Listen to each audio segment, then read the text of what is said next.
Hello friends, நடிகர் விஜய் தமிழக வெற்றி கழகம் கட்சியோட மாநாடு தேதியை அறிவிச்சிருக்காரு. அது சம்மந்தமாக தான் இந்த வீடியோவில் நம்ம டீட்டெயிலாக பார்க்க போகிறோம்.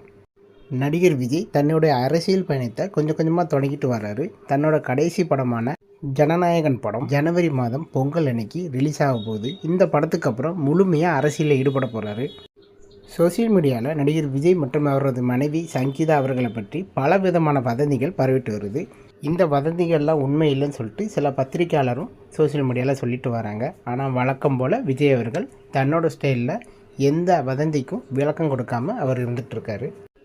இந்த நேரத்தில் தான் தன்னுடைய திருமண நாளான ஆகஸ்ட் 25 தன்னுடைய கட்சியோட 2வது மாநாட்டை அறிவிச்சிருக்காரு. அதுவும் நம்ம மதுரையில் தான் இது நடக்க போகுது. ஏற்கனவே கட்சியோட முதல் மாநாடு விக்கிரவாண்டியில் நடந்துச்சு.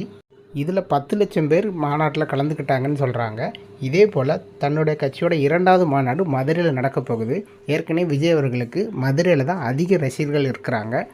இதனால் விக்கிரவாண்டி மாநாட்டை விட அதிகம் பேர் கலந்துக்கிடுவாங்கன்னு எதிர்பார்க்கப்படுது. இது சம்மந்தமாக விஜய் அவர்கள் சோசியல் மீடியாவில் ஒரு போஸ்ட் போட்டிருக்காரு. அது என்னென்னா, என் நெஞ்சில் குடியிருக்கும் தமிழக மக்களுக்கும் கழக தோழர்களுக்கும் வணக்கம். தமிழக வெற்றி கழகத்தின் 2வது மாநாடு ஆகஸ்ட் 25 திங்கட்கிழமை நடக்குது. இதை நான் உங்களுக்கு அறிவிச்சல நான் ரொம்ப சந்தோஷப்படுறேன்னு இந்த போஸ்ட்டை போட்டிருக்கிறாரு. இது சம்மந்தமான கருத்துக்களை கமெண்ட் செக்ஷனில் கமெண்ட் பண்ணுங்கள். இந்த வீடியோ பிடிச்சிருந்ததுன்னா லைக் பண்ணுங்கள். நம்ம சேனலை சப்ஸ்கிரைப் பண்ணி சப்போர்ட் பண்ணுங்கள். தேங்க்ஸ் ஃபார் வாட்சிங்.